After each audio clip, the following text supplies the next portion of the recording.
Radhe Radhe friends, welcome back. Pinkesh Hindi academy में आपका स्वागत है। आशा करती हूँ आप सभी अच्छे होंगे, स्वस्थ होंगे और अपने नेट की तैयारी अच्छे से कर रहे होंगे। आज मैं आपको बुक्स बताती हूँ कि बुक्स कौन सी हमारे लिए इम्पॉर्टेंट होती हैं, जिनको हमें पढ़ना बहुत ज़रूरी होता है।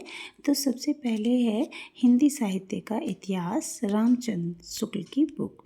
इसमें जो हमारी इकाई दूसरी है उसमें सबसे ज़्यादा क्वेश्चन इसी में से ही बनते हैं। ठीक है। फिर हमारी जो दूसरी बुक आती है वो आती है हमारी भाषा एवं साहित्य। ये वस्तुनिष्ठ इतिहास है किसकी? सरस्वती पांडे की। ये वन लाइनर बुक होती है। तो अगर आपने हिंदी साहित्य की बुक पढ़ी है और फिर आप इसे पढ़ते हैं तो आपको बहुत जल्दी इकाई दूसरी समझ आएगी, है ना।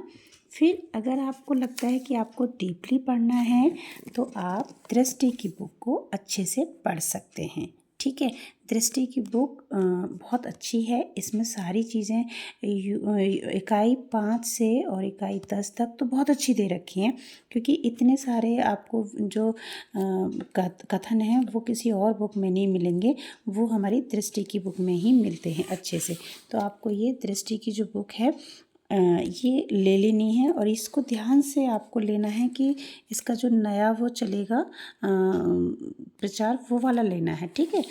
अच्छा, फिर इसके बाद में हमारे पास आती है आपको प्रीवियस क्वेश्चन पेपर। अब वो हमें करने हैं, तो उसके लिए आपको यूथ की बहुत अच्छी है। ये कौन सी? हिंदी के चैप्टर वाइज आपको दिए हुए हैं, यूथ कंपटीशन वाला। इसमें बहुत अच्छे से दिए हुए हैं प्रीवियस क्वेश्चन, तो आप इन्हें अच्छे से कर सकते हैं। और ऐसा ही नहीं है कि आप इनको ज़्यादा करें, इसमें आपको चैप्टर वाइज दिए हुए हैं, तो आप अपने जो ज़्यादा पुराने ना लेके हम लोग 2011 या 2012 से अच्छे से पढ़ सकते हैं। फिर आता है आपके पास प्रीवियस क्वेश्चन का ही फर्स्ट पेपर। फर्स्ट पेपर आप अच्छे से कर सकते हैं। ये भी हमारा यूथ कंपटीशन वाला है। इसमें भी हमें चैप्टर वाइज दिए हुए हैं कि हमारी जो 10 यूनिट हैं वो अच्छे से दे रखी हैं इसमें फर्स्ट पेपर में। तो इसमें से भी आपको 2011 से और 2024 तक। ठीक है। अगर आप नया लेंगे सॉल्व पेपर इसका, तो उसमें आपको 2025 का भी मिलेगा, जून का। तो आप कोशिश करिए कि नया लीजिए, लेकिन ये वाला जो यूथ वाला है ये सबसे अच्छा होता है। इसमें ना बहुत सारी चीज़ें हमें खुल के समझाई होती हैं। अगर हमारे पास बुक भी नहीं है और हम इसी को ही पढ़ रहे हैं, इसी को ही सॉल्व कर रहे हैं, देखिए इसमें कितने सारे क्वेश्चन दिए हुए हैं चैप्टर वाइज। तो आप बहुत अच्छे से अपनी तैयारी कर सकते हैं बिना कन्फ्यूज़न के, बिना कहीं इधर उधर जाए। क्योंकि ज़रूरी नहीं है कि हम कहीं कोचिंग लें या कहीं से पैसे खर्च करें, कुछ और लें।